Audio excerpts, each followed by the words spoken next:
Una vez más cordiales saludos. Lo que hoy publico, no pretendo hacer sentir mal a aquellos hermanos católicos sinceros, solo quiero que conozcas la verdad. Los aprecio por su devoción sincera.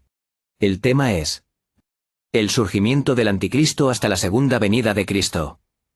Segunda de Tesalonicenses 2, versículos 1 al 12 dice: Hermanos, les rogamos que con respecto a la venida de nuestro Señor Jesucristo y a nuestra reunión con Él, no se dejen agitar tan fácilmente en su mente ni se asusten por ningún espíritu, ni por mensaje, ni por carta, como si fuera de nuestra parte, que diga que el día del Señor ya ha llegado. Nadie los engañe de ninguna manera, porque ese día no vendrá hasta que llegue la apostasía y se revele el hombre de pecado, el hijo de perdición.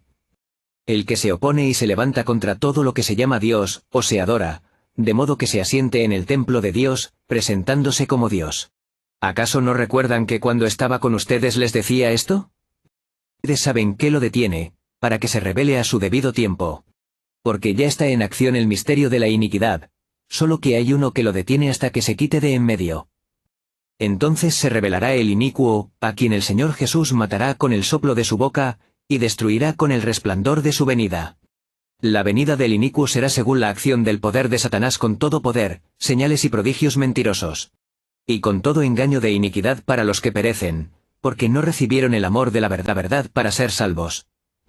Por eso Dios les envía un poder engañoso, para que crean la mentira. A fin de que sean condenados todos los que no creyeron en la verdad, sino que se complacieron en la injusticia. Pablo está alertando a los tesalonicenses sobre el engaño del anticristo, pues pretenderá ser Cristo y engañará a muchos. Esa es la trampa más sutil, aparentar ser lo que no es, simulando la verdad para ocultar la mentira.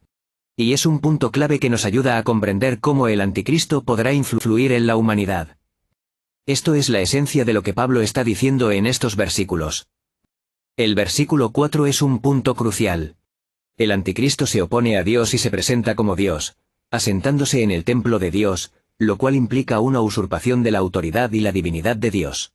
Y es cierto que el versículo 5 refuerza la idea de que Pablo ya les había hablado sobre esta figura antes, preparándolos para la venida del anticristo. El versículo 6 es clave porque nos dice que hay algo que detiene la revelación del anticristo hasta que llegue su tiempo. Y ese algo es el Imperio Romano. Es una visión interesante. El Imperio Romano era una fuerza poderosa en ese tiempo y tenía un control sobre la religión y la vida social. Es posible que Pablo considerara que el Imperio Romano era un obstáculo para la revelación del anticristo, pero que este obstáculo se desvanecería con el tiempo, permitiendo que el anticristo se manifestara abiertamente. Ahora presento de modo análoga, al hombre de pecado, al hijo de perdición, la apostasía, el misterio de iniquidad, el inicuo, que se hace pasar por Dios, con Judas Iscariote. Una analogía entre Judas Iscariote y el hombre de pecado descrito en Segunda de Tesalonicenses 2, versículos 1 al 12, considerando también lo que hemos dicho sobre el sistema papal. Judas Iscariote como analogía del hombre de pecado. La apariencia de piedad. Judas era un discípulo de Jesús, se movía entre los apóstoles y parecía ser un seguidor fiel. Sin embargo, su corazón estaba lleno de ambición y codicia. La traición interior. Judas traicionó a Jesús desde adentro, aprovechando su posición de confianza como tesorero para beneficiarse del ministerio de Jesús y, finalmente, entregarlo a sus enemigos. El engaño y la mentira. Judas engañó a los apóstoles, haciéndoles creer que estaba organizando la cena de Pascua, mientras que realmente estaba planeando la traición. La ambición y la codicia. La ambición por el dinero y la codicia fueron los traición de Judas. El sistema papal como una extensión de Judas. La usurpación de la autoridad. El sistema papal se ha presentado como la verdadera Iglesia de Cristo, usurpando la autoridad de Jesús y creando una estructura de poder que se opone a los principios del Evangelio. La corrupción desde adentro. El sistema papal ha sido acusado de corrupción, avaricia y hipocresía, similar a la traición de Judas, que se aprovechó de la confianza de Jesús para beneficiarse a sí mismo. El engaño a través de la tradición. El sistema papal ha creado tradiciones y prácticas que se alejan de las enseñanzas de Jesús, engañando a la gente y manteniéndola en la ignorancia sobre la verdadera fe. Analógicamente, Judas Iscariote representa un ejemplo de cómo la hipocresía, la ambición y la corrupción pueden infiltrarse incluso en el corazón de la Iglesia. El sistema papal, con sus tradiciones y prácticas, puede ser visto como una extensión de la traición de Judas, siendo una fuerza que controla y mantener poder. Juan 17, versículo 12. Es un pasaje crucial para comprender la relación entre Judas Iscariote y el hombre de pecado. Juan 17 versículo 12 dice: Mientras estaba con ellos en el mundo, yo los guardaba en tu nombre. A los que me diste, los guardé, y ninguno de ellos se perdió, sino el hijo de perdición, para que la escritura se cumpliera. Aquí se muestra la conexión con la analogía. El hijo de perdición, Jesús se refiere a Judas como el hijo de perdición, un término que se relaciona directamente con el hombre de pecado o el anticristo descrito en 2 de Tesalonicenses 2 y versículos 1 al 12.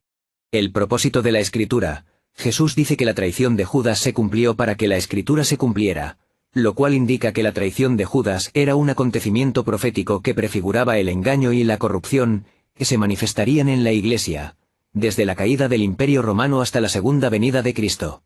El paralelismo con el sistema papal. El sistema papal, como una institución que se ha desviado de las enseñanzas de Jesús, podría considerarse una expresión del hijo de perdición, un engaño que se ha extendido a través de la historia y que ha corrompido la Iglesia desde adentro. Ahora presento la conclusión. La analogía entre Judas Iscariote y el hombre de pecado se fortalece con el capítulo 17 y el versículo 12 de Juan.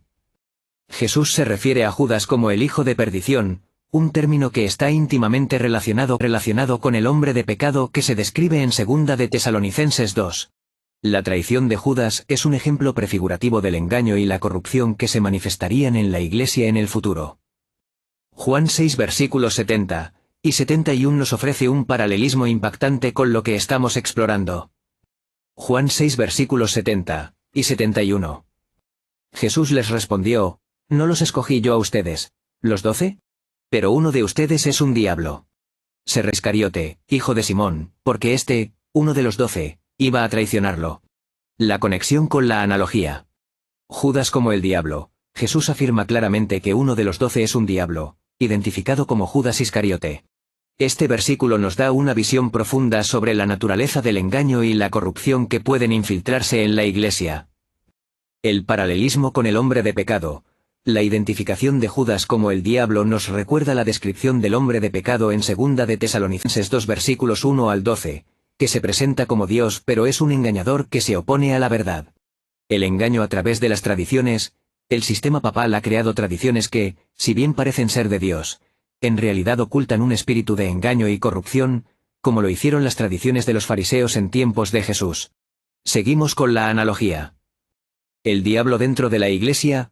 El capítulo 6 versículos 70 y 71 nos muestra cómo el diablo puede estar presente incluso en el corazón de la Iglesia, ocultando su verdadera naturaleza detrás de una apariencia de piedad. El sistema papal como un diablo institucionalizado.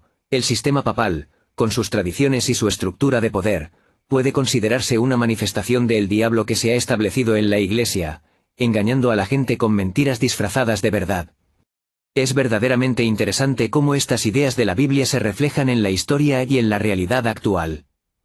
Jesús mismo advirtió sobre el engaño y sobre el peligro de aceptar tradiciones y prácticas que no están en armonía con su palabra. Juan 13, se relacionan con lo que hemos estado hablando. Juan 13, versículos 2 y 27 dice: Durante la cena, cuando el diablo ya había puesto en el corazón de Judas Iscariote, hijo de Simón, que lo traicionara. Después de que le dio el bocado, Satanás entró en él. Entonces Jesús le dijo: Lo que vas a hacer, hazlo pronto. Encontramos un paralelismo con el hombre de pecado. Con un engaño sutil, como en 2 de Tesalonicenses 2, versículos 1 al 12, el hombre de pecado se presenta como una fuerza de amor y bienestar, buscando la justicia social, la sostenibilidad y la conservación del medio ambiente del planeta. La verdadera intención, sin embargo, detrás de esta fachada de piedad se esconde un espíritu de engaño que busca controlar y manipular a la humanidad, con argucias políticas, sociales y económicas. El sistema papal sutil que oculta intenciones malvadas tras el bien común como una trampa.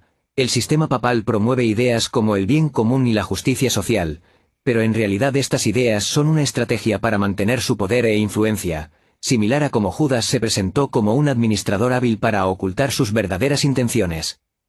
La falsa esperanza en este mundo. El sistema papal promueve una visión falsa de la realidad, enfocándose en mejorar este mundo sin reconocer que la verdadera esperanza está en el reino de Dios y en la venida de Jesús.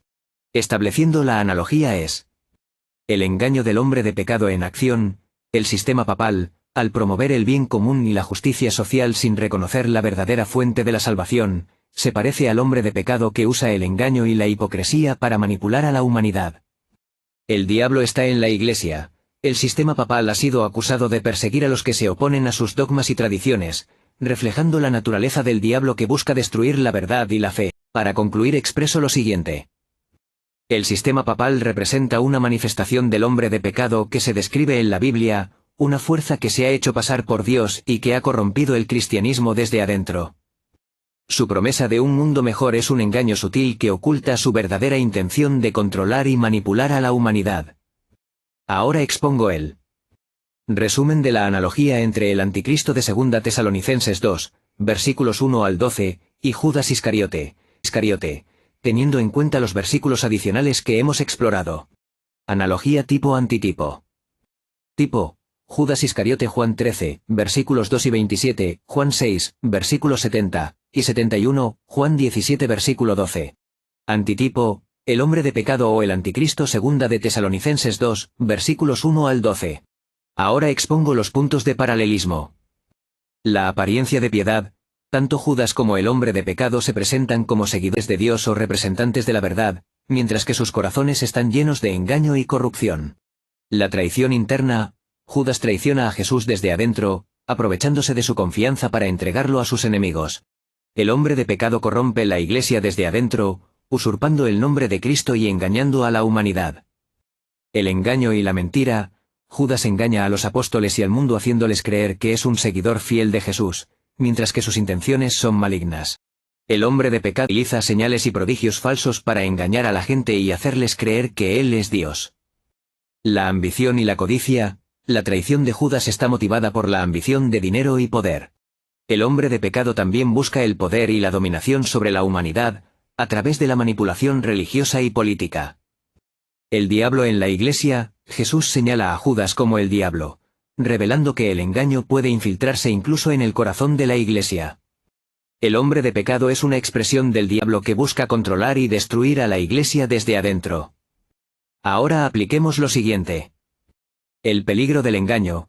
Este paralelismo nos advierte sobre el peligro del engaño y la necesidad de discernir la verdad, especialmente cuando alguien se presenta como Cristo o tiene una apariencia de piedad que oculta intenciones malvadas.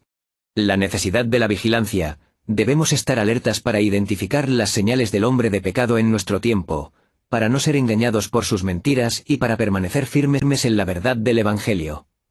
Por eso, amigos, debemos estar atentos a los acontecimientos proféticos, políticos y religiosos actuales. Busca a Dios mientras pueda ser hallado.